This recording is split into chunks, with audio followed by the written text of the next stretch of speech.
Hi everyone, నేను మీ Shalini. Welcome back to my channel మధ్యతరగతి ప్రయాణం. ఈరోజు మన రెసిపీలో ఆలు ఆనియన్ పకోడీ. మరి దీన్ని ఎలా తయారు చేయాలో లేట్ చేయకుండా చూసేద్దాం పదండి.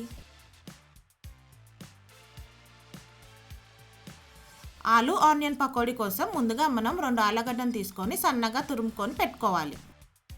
సన్నగా తురుము పెట్టుకున్న ఆలుని 2 సార్లు కడిగాక ఒక బౌల్లో తీసుకోవాలి.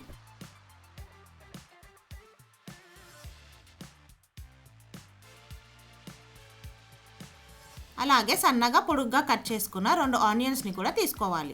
ఇప్పుడు ఇందులో 1 కప్పు శనగపిండి, 1/2 కప్ కార్న్ఫ్లోర్ కూడా వేసుకోవాలి. ఫ్రెండ్స్, ఇక్కడ కావాలంటే కార్న్ఫ్లోర్కి బదులు బియ్యం పిండి కూడా వేసుకోవచ్చు. ఇప్పుడు 1/2 స్పూన్ పసుపు, 1/2 స్పూన్ కారం, 1/2 స్పూన్ అల్లం వెల్లుల్లి పేస్ట్ వేసుకోవాలి. మసాలాలన్నీ వేశాక మీ రుచికి సరిపడిన ఉప్పు వేసుకొని మొత్తం అంతా కలిసేలా కలుపుకోవాలి. ఫ్రెండ్స్, ఇందులో మనం ముందుగానే వాటర్ పోయాల్సిన అవసరం లేదు. మొత్తం అంతా కలుపుకున్నాక వాటర్ కావాలనిపిస్తే కొద్దిగా స్ప్రింకిల్ చేసుకొని మొత్తం కలుపుకోవాలి. ఫ్రెండ్స్, ఇలా నేను వీడియోలో చూపించిన విధంగా కలుపుకుంటే సరిపోతుంది. ఇప్పుడు మనం ఆలు ఆనియన్ పకోడీ ఫ్రై చేసుకోవడానికి ఆయిల్ని వేడి చేసుకుందాం. ఆయిల్ వేడెక్కాక మనం ముందుగా కలిపి పెట్టుకున్న పిండిని కొద్దిగా తీసుకొని ఆయిల్లో వేసుకోవాలి.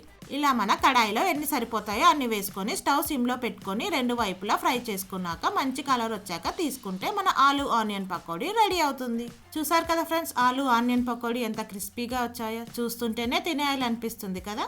మరి ఇంకెందుకు ఆలస్యం ఫ్రెండ్స్, మీరు కూడా ఆలు ఆనియన్ పకోడీని ఒకసారి ట్రై చేసి మీకు ఎలా వచ్చిందో నాకు కామెంట్ సెక్షన్లో మెన్షన్ చేయండి. ఈ రెసిపీ కనుక మీకు నచ్చినట్టయితే లైక్, షేర్ మరియు సబ్స్క్రైబ్ చేయండి.